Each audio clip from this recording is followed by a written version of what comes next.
നിയുക്ത മന്ത്രിമാരും നിയുക്ത MLA-മാരും എല്ലാം ഓരോരുത്തരായി വന്നുകൊണ്ടിരിക്കുകയാണ്. വിവിധ ഭാഗങ്ങളിൽ നിന്ന് പ്രധാനപ്പെട്ട നേതാക്കളൊക്കെ വന്നുകൊണ്ടിരിക്കുന്നു. പ്രവർത്തകർ, ആയിരക്കണക്കിന് വരുന്ന പ്രവർത്തകർ രാജ്യത്തിന്റെ, നാടിന്റെ, കേരളത്തിന്റെ വിവിധ ഭാഗങ്ങളിൽ നിന്ന് ഇവിടെ എത്തിച്ചേർന്നുണ്ട്. രാവിലെ തന്നെ 6 മണി 7 മണിയാവുന്ന സമയത്ത് തന്നെ പ്രവർത്തകർ ഈ തിരുവനന്തപുരത്ത് എത്തിയിരുന്നു. ഇപ്പോഴും ആളുകൾ വന്നുകൊണ്ടിരിക്കുകയാണ്. ഇതിൽ പലർക്കും അകത്ത് കടക്കാൻ കഴിയാത്ത അവസ്ഥയും ഒക്കെ ഉണ്ട്. നമ്മുടെ കൂടെ ചില പ്രവർത്തകരൊക്കെ. നിങ്ങൾ എവിടുന്ന് എത്തിയതാണ്? ഞങ്ങൾ നാദാപുരത്ത് നിന്ന് എത്തിയാണ്.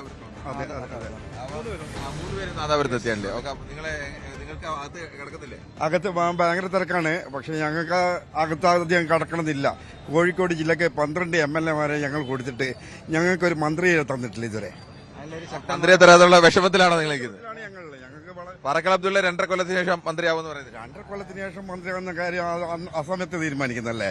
ഇന്നത്തെ സന്തോഷകരമായ ഒരവസ്ഥയിൽ പാറക്കൽ മന്ത്രിയായിട്ട് സത്യപ്രതിജ്ഞ ചെയ്യാൻ പറ്റിയിട്ടുണ്ടെങ്കിൽ 2 മന്ത്രി അവകാശപ്പെട്ടതായിരുന്നു. പക്ഷെ 2 പോയിട്ട് 1 പോലും കിട്ടിയില്ല. അരയാണ് കിട്ടിയത്, അത് 2.5 വർഷത്തിന് ശേഷം. 10% MLA കോഴിക്കോട് നിന്നാണ്.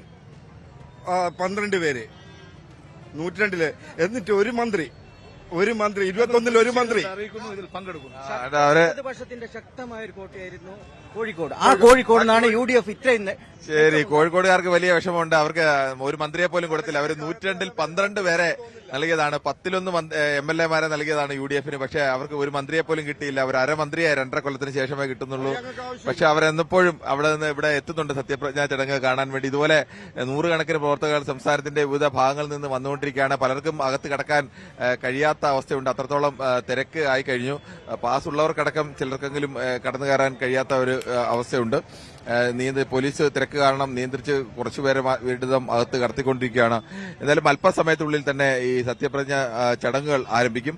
പ്രധാന നേതാക്കൾ എല്ലാവരും എത്തിച്ചേർന്നിട്ടില്ല. ഇപ്പോൾ ഏതാനും മിനിറ്റുകൾക്കുള്ളിൽ തന്നെ ഈ നേതാക്കളൊക്കെയും എത്തിച്ചേരും എന്ന് പ്രതീക്ഷിക്കുന്നു. കൃത്യം 10 മണിക്ക് തന്നെ സത്യപ്രതിജ്ഞാ ചടങ്ങ് ആരംഭിക്കും എന്നുള്ളതാണ് ഇപ്പോൾ ലഭ്യമായിരിക്കുന്ന വിവരങ്ങൾ.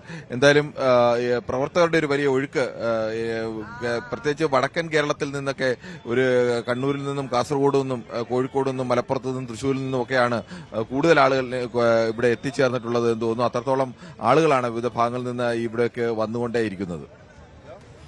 നേതാക്കൾ ഓരോരുത്തരായി വന്നുകൊണ്ടിരിക്കുന്നുണ്ട്. അതേസമയം നമ്മൾ ഇപ്പോൾ കാണുന്നത് ഈ സത്യപ്രതിജ്ഞാ ചടങ്ങ് നടക്കുന്ന വേദിയുടെ തത്സമയ ദൃശ്യങ്ങളാണ്.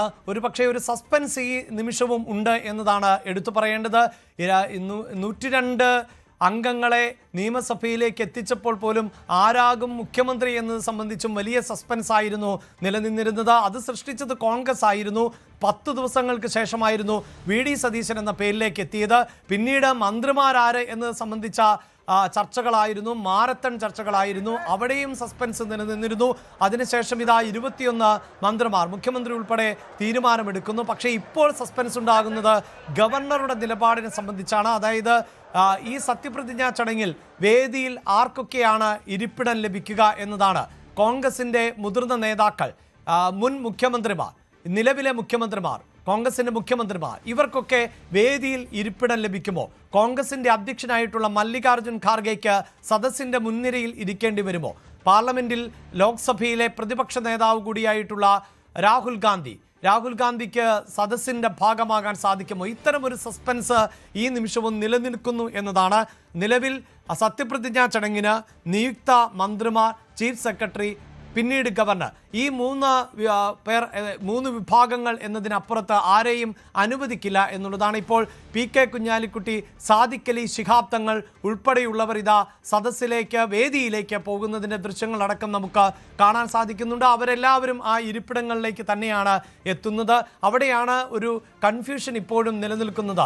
സാധാരണ നമുക്കറിയാം സത്യപ്രതിജ്ഞാ ചടങ്ങിൻ്റെ ഒരു റൊട്ടീൻ എന്നത് എന്താണ് എന്ന്. ചീഫ് സെക്രട്ടറിയാണ് ഈ സത്യപ്രതിജ്ഞാ ചടങ്ങിൻ്റെ ഒരു അനുവാദം തേടുന്നത്. അതിനുശേഷം ദേശീയ ഗാനത്തോടെ, നമുക്കറിയാം അത് തമിഴ്നാട്ടിലടക്കം ചില വിവാദങ്ങൾ സൃഷ്ടിക്കപ്പെട്ട സാഹചര്യം ഉണ്ടായിരുന്നു. ആദ്യം വന്ദേ മാതരം ആലപിച്ചു, പിന്നീട് ജനഗണമന ആലപിച്ചു, അതിനുശേഷം തമിഴ്നാടിൻ്റെ സ്വന്തം ഗീതം ആലപിക്കുകയൊക്കെ ചെയ്ത സാഹചര്യമുണ്ട്. ഇപ്പോൾ ഇതാ ഇതിൻ്റെ ഒരു ചടങ്ങിൻ്റെ രീതി എന്നത് ആദ്യം ചീഫ് സെക്രട്ടറി അനുവാദം തേടുന്നു. അനുവാദം ലഭിച്ചതിന് ശേഷം ഇപ്പോൾ അതിലേക്ക് വരുന്നതിന് മുമ്പ് രാഹുൽ ഗാന്ധി വിമാനത്താവളത്തിൽ എത്തിയിരുന്നു. അതിനുശേഷം ഇപ്പോൾ സെൻട്രൽ സ്റ്റേഡിയത്തിലേക്ക് രാഹുൽ ഗാന്ധി പുറപ്പെടുന്നതിന്റെ ദൃശ്യങ്ങളാണ്. AICC അധ്യക്ഷൻ മല്ലികാർജുൻ ഖാർഗെ അതേ വാഹനത്തിൽ തന്നെയാണ്, ഒരുമിച്ചാണ് ഇവർ പുറപ്പെടുന്നത് എന്നതാണ് നമുക്ക് ദൃശ്യങ്ങളിൽ നിന്ന് മനസ്സിലാക്കാൻ സാധിക്കുന്നത്. രാഹുൽ ഗാന്ധിയും മല്ലികാർജുൻ ഖാർഗെയും ഒരേ വാഹനത്തിൽ ആണ് ഇപ്പോൾ തിരുവനന്തപുരം വിമാനത്താവളത്തിൽ നിന്ന് സത്യപ്രതിജ്ഞാ ചടങ്ങ് നടക്കുന്ന സെൻട്രൽ സ്റ്റേഡിയത്തിലേക്ക് വാഹനം പുറപ്പെടുന്നതിന്റെ ദൃശ്യങ്ങൾ ആണ് പ്രേക്ഷകർ കാണുന്നത്. മല്ലികാർജുൻ ഖാർഗെ ഒപ്പം രാഹുൽ ഗാന്ധി ചടങ്ങിൽ പങ്കെടുക്കാൻ AICCയുടെ അധ്യക്ഷൻ മല്ലികാർജുൻ ഖാർഗെ, ലോക്സഭയിലെ പ്രതിപക്ഷ നേതാവ് മുൻ അധ്യക്ഷൻ രാഹുൽ ഗാന്ധി ഇപ്പോൾ ഇതാ പുറപ്പെടുന്നു. ആ ദൃശ്യങ്ങൾ നമുക്ക് കാണാൻ സാധിക്കുന്നു. രാഹുൽ ഗാന്ധിയും മല്ലികാർജുൻ ഖാർഗെയും ഇവിടെ വേദിയിൽ എത്തുമോ, അതിനുശേഷം സത്യപ്രതിജ്ഞാ ചടങ്ങ് നടക്കുമ്പോൾ അവർക്ക് എവിടെയാണ് ഇരിപ്പിടം എന്നതിൽ ഉള്ള വ്യക്തതക്കുറവാണ് ഈ മണിക്കൂറിലും തുടരുന്നത്. പ്രിയങ്ക ഗാന്ധിയും KC വേണുഗോപാലും ആ വാഹനത്തിൽ ഉണ്ട്. അപ്പോൾ 4 പേർ ഒരുമിച്ച് ആണ് ഇപ്പോൾ ആ വാഹനത്തിൽ നമുക്ക് കാണാൻ സാധിക്കുന്നത്. മല്ലികാർജുൻ ഖാർഗെ, രാഹുൽ ഗാന്ധി, പ്രിയങ്ക ഗാന്ധി, KC വേണുഗോപാൽ ഒരുമിച്ച് അവർ വിമാനത്താവളത്തിൽ നിന്നും ഇപ്പോഴിതാ നിയുക്ത സ്പീക്കർ നമുക്ക് ദൃശ്യങ്ങളിൽ കാണാൻ സാധിക്കുന്നു. തിരുവഞ്ചൂർ രാധാകൃഷ്ണൻ ഇനി സഭയെ നിയന്ത്രിക്കാൻ പോകുന്നത് തിരുവഞ്ചൂർ രാധാകൃഷ്ണനാണ്. ഷാനിമോൾ ഉസ്മാൻ ആണ് ഡെപ്യൂട്ടി സ്പീക്കറാകാൻ പോകുന്നത്. ഒപ്പം മന്ത്രിസഭയിൽ 14 പുതുമുഖങ്ങൾ ആണ് മന്ത്രിസഭയിൽ ഇടം പിടിച്ചിട്ടുള്ളത്. പരിചയസമ്പന്നരായ മന്ത്രിമാർക്കൊപ്പം ഇത്തവണ ഏറെയും പുതുമുഖങ്ങൾ എന്നതാണ്.